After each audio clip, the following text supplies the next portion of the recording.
The brackets have been shredded, and the dust has finally settled on an unforgettable season.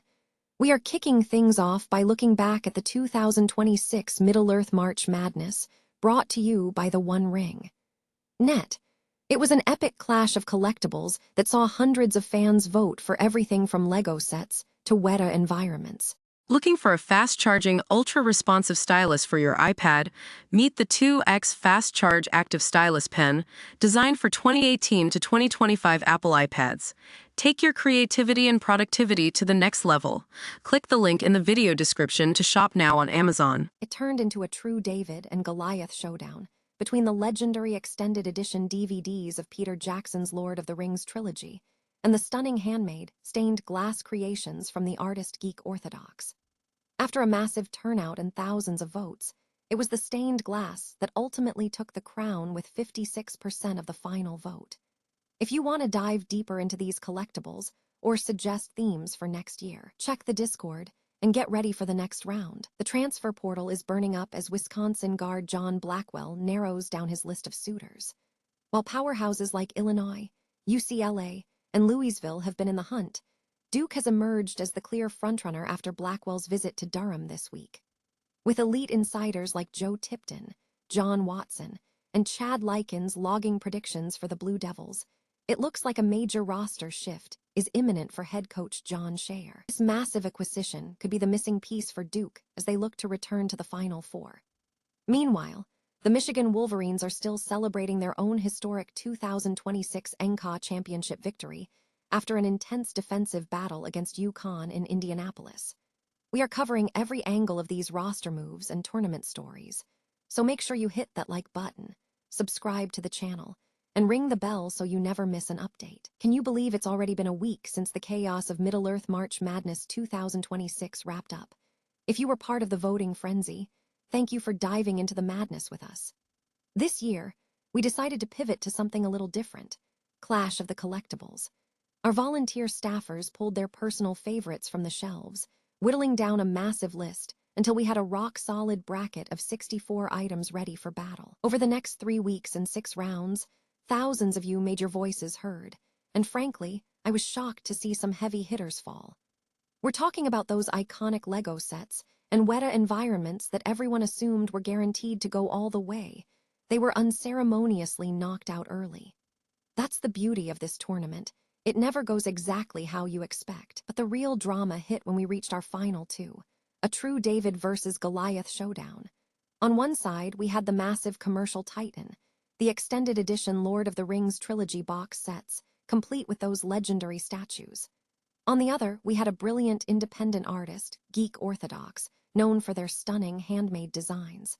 Initially, it looked like a total blowout in favor of the DVDs. But then, the tide shifted. Those gorgeous stained glass pieces started gaining serious momentum, slowly but surely eating away at that lead. When the dust finally settled, it was a 56% to 44% victory for the underdog. A massive shout-out to Geek Orthodox for taking home the crown. Their work is truly something special, and if you haven't seen it, you need to check them out. It's a testament to the fact that in this community, passion and artistry often trump mass-market nostalgia. We want to keep this energy going, so if you have a wild idea for next year's theme, shoot an email to spymaster@theunnerring.net and let us know. In the meantime, come hang out with us on our Discord in the Collectibles channel and keep the debate alive.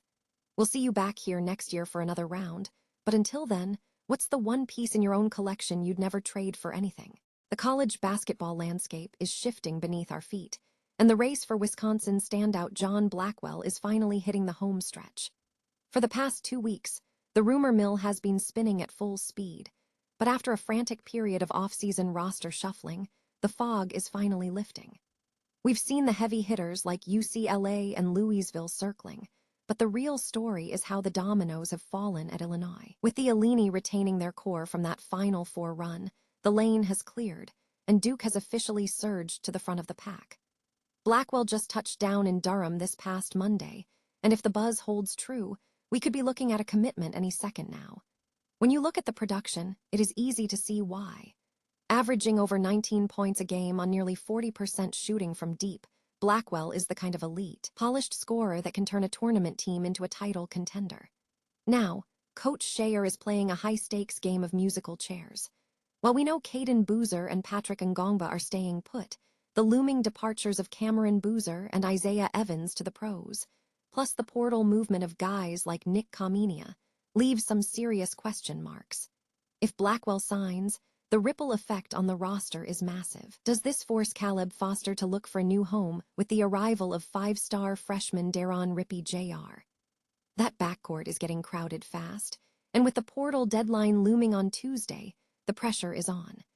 Adding a talent like Blackwell is a bold move to secure that elusive first ring for Shayer.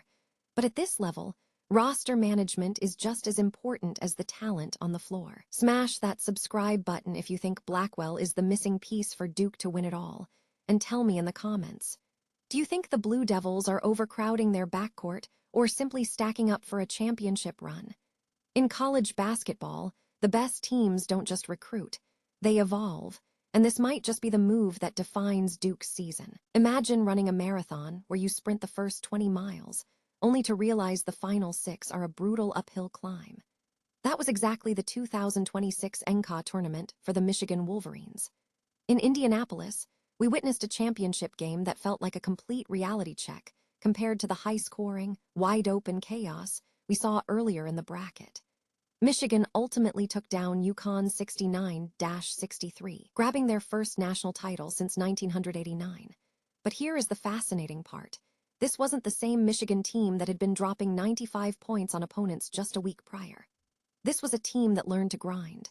While the early rounds were defined by offensive fireworks, like 9 Iowa taking down the defending champs or that wild 19-point comeback by 11 VCU, the final turned into a defensive chess match. Both teams were exhausted, the shots stopped falling, and every single possession became a luxury. It is a perfect reminder that while offense wins games, it is typically defensive discipline that wins championships. This tournament was a juggernaut for viewership, peaking at over 20 million people glued to their screens during those final, tense minutes. And it is no surprise that such massive interest brings out the sharks in the betting world. When you see those flashy sportsbook bonuses during March Madness, remember, the headline number is just the bait. Always look at the fine print. The odds requirements and payout limits are where the real value hides. Even with the confetti swept up, the basketball world never really sleeps. We are already seeing the ripple effects, from championship-caliber coaches moving into new programs like Ferris State, to local legends games keeping the spirit alive in places like Traverse City. It proves that March Madness isn't just a tournament. It is a cycle that keeps the sport at the center of the conversation year-round. Michigan's ability to pivot from an offensive powerhouse to a defensive wall proves they deserved every bit of that trophy. What do you think? Is it better to win with style or with grit? Let me know your thoughts in the comments, and don't forget to hit that subscribe button for more deep dives into the world of college hoops. Is Duke about to land the crown jewel of the transfer portal?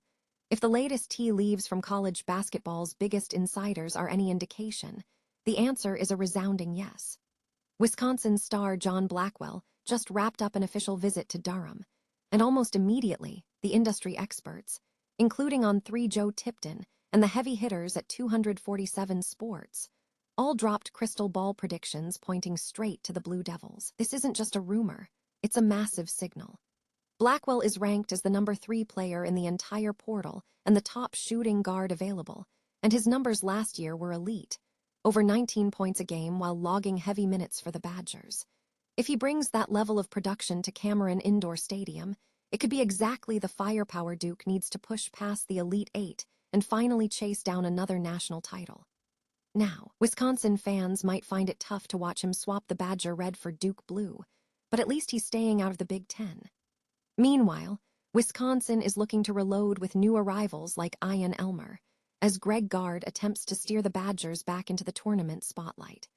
The race for Blackwell is clearly heating up as he heads to Louisville for his final visit, but all signs suggest the finish line is at Duke. If you want to keep up with every twist and turn of this high-stakes recruiting saga, make sure to hit that subscribe button and follow us for the latest updates. In the wild world of the transfer portal, talent moves fast, and today, all eyes are on Durham.